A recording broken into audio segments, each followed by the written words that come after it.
사실 제가 패션지 편집장이라고 얘기를 하면 다들 이렇게 바라보신 눈빛이 어디 너 얼마나 잘 입나 한번 보자 뭐 이런 눈빛이 간혹 있었어요.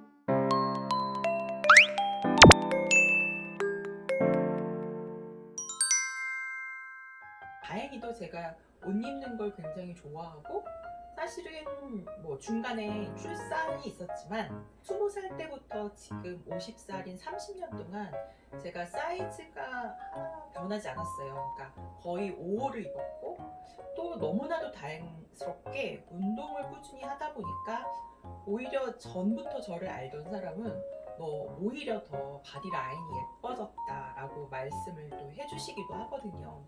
그러다 보니까 제 옷장 속에는 제가 정말 대학교 3학년 때인 92년도에 산 옷이 아직도 살아남아 있을 정도로 옷장이 진짜 방대해요. 네, 아시는 분은 아시겠지만 제가 이런 코 리빙 하우스로 이사를 오게 되면서 좀 결심한 게 있어요. 그리고 최근에 이제 편집장 라이프를 좀 그만두고 다른 일을 시작하게 되면서도 그 결심이 굳어졌는데 진짜 웬만하면 옷을 사지 않겠다라는 결심을 했습니다.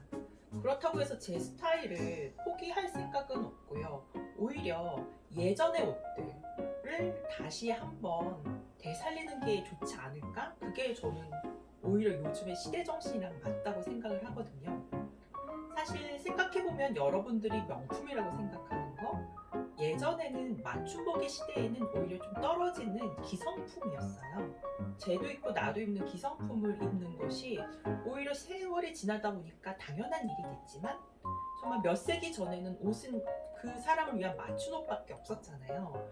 그래서 저는 오히려 내가 갖고 있는 옷들을 좀 더 리폼해서 입거나 아니면 차라리 중고를 좀 사거나 퀄리티 있는 중고를 사서 나한테 좀 바꿔 입거나 하는 그런 쪽으로 스타일을 바꿔가고 있는데 그러다 보니까 제 어떤 옷차림이 더 풍성해지고 재밌어지는 게 아닌가 그런 생각이 들어요. 제가 입은 이 탑?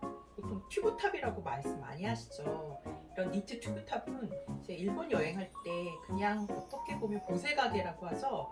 그런 데서 샀는데 제가 이렇게 지나치다가 이게 원래는 탑이 아니라 치마였어요. 마네킹 바디에 딱 걸려 있는데 이 치마를 보고 너무 마음에 든 거예요. 제가 치마로도 저 이거 되게 잘 입어요. 잘 입는데 또 어떨 때는 이렇게 튜브탑으로도 입거든요. 그러니까 되게 다양하게 할 수 있죠.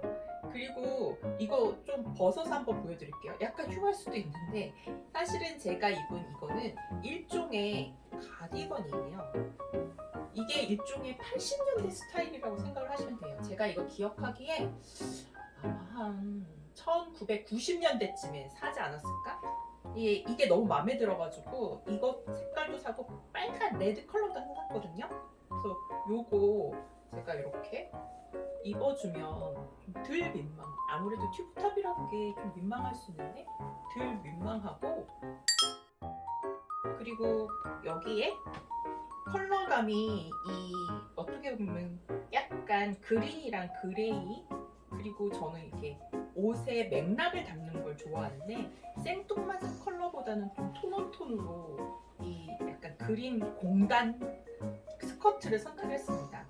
저는 옷을 입을 때 어떤 분들은 되게 무난한 옷을 선호하시죠. 근데 저는 좀 존재감이 있는 옷들을 선호해요. 그러니까 한 벌을 입어도 오늘 어디 가? 그런 옷들을 되게 선호하는 편인데 그렇기 때문에 좀 개성이 있는 옷들을 선호합니다. 옷을 잘 입는 법 중에 하나는 사실은 그 텍스처를 좀 갖고 노는 거예요. 그래서 제가 여기 니트 텍스처를 선택을 했잖아요. 밑에도 니트를 하면 되게 고루하고 뭐랄까 좀 나이 들어 보이실 수 있어요. 오히려 밑에 텍스처는 지금 보시다시피 되게 반짝반짝하는 광택감이 있는 공단을 선택을 했잖아요. 그러니까 이런 극과 극을 믹스 매치할 수 있으면 되게 좋을 것 같고요. 사실은 옷차림의 완성은 구두와 액세서리예요. 약간 니트 소재의 그런 슈즈를 선택을 했습니다.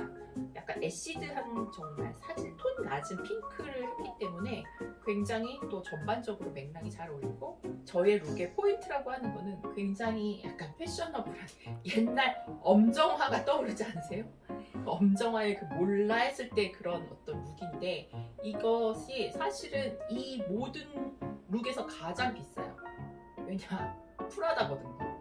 저는 약간 평범한 옷에 액세서리만큼은 좀 더 퀄리티 있는 걸 해주는 걸 좋아하는데, 전반적으로 여기가 허전해 보일 수 있잖아. 지금 약간 살색이 많이 보이니까. 근데 여기에 그냥 평범한 목걸이보다는 좀 오히려 이렇게 존재감 있는 이렇게 목걸이를 딱 해주니까, 살 넥클리스 해주니까, 아, 저분은 뭐 하시는 분일까? 이런 생각을 또 하시고, 이런 옷차림의 어떤 장점 중에 하나는 나이에 대한 가늠이 잘 안 되는 거예요. 되게 중요한 것 같아요. 어떤 분들은 자기 나이를 너무 드러내는 옷차림을 하실 때가 있어요. 50대면 50대가 할 듯한 옷, 20대면 20대가 입을 듯한 법. 우리나라가 마치 정해진 것만큼 그런 룰을 따르는 경우가 굉장히 많은데, 저는 그 연령을 가늠할 수 없는 룩을 선택을 한다는 게 그 사람이 어떻게 보면 스타일이라는 생각을 들게 만들거든요. 어떤 브랜드나 어떤 기업에게나 마케팅 부서라는 게 있잖아요. 근데 옷차림은 나의 마케팅 부서예요. 그래서 옷차림을 통해서 저 사람이 궁금해져야 되거든요. 아, 어떤 사람이지? 어떤 취향이 있지? 나 저 사람이랑 한번 얘기해보고 싶다. 재미난 얘기거리가 있는 사람인 것 같아. 이런 생각을 들게 만드는 게 그 사람의 옷차림이거든요. 그래서 꼭뭐 내가 셀레브리티가 아니고 뭐 내가 인플루언서가 아니라 어떤 누구나 평범한 사람이라도 나라는 존재를 힌트를 줄 수 있는 그런 옷차림이 되게 중요하다고 생각을 합니다. 그런데 아까도 말씀드린 것처럼 그걸 꼭 굳이 무언가 신상을 통해서 해결한다는 것은, 맞아요, 가장 쉬운 방법이긴 하지만 누구나 그럴 순 없잖아요. 매일매일 신상을 할 필요도 없고, 그리고 저는 또 그런 생각이 들어요. 그거는 옳지 않다. 지구를 위해서도. 최근에 한 6개월 동안은 거의 옷을 사지 않은 것 같아요. 그럼에도 불구하고 제 옷장이 계속 풍성해질 수 있었던 거, 예전의 옷들 다시 꺼내는 거, 그리고 거기에 대해서 간단한 리폼 혹은 다시 재창조를 한다는 거, 그런 거를 좀 마음에 두시면 나를 잘 마케팅 해줄 수 있는 그런 옷차림을 완성하실 수 있지 않나 싶습니다.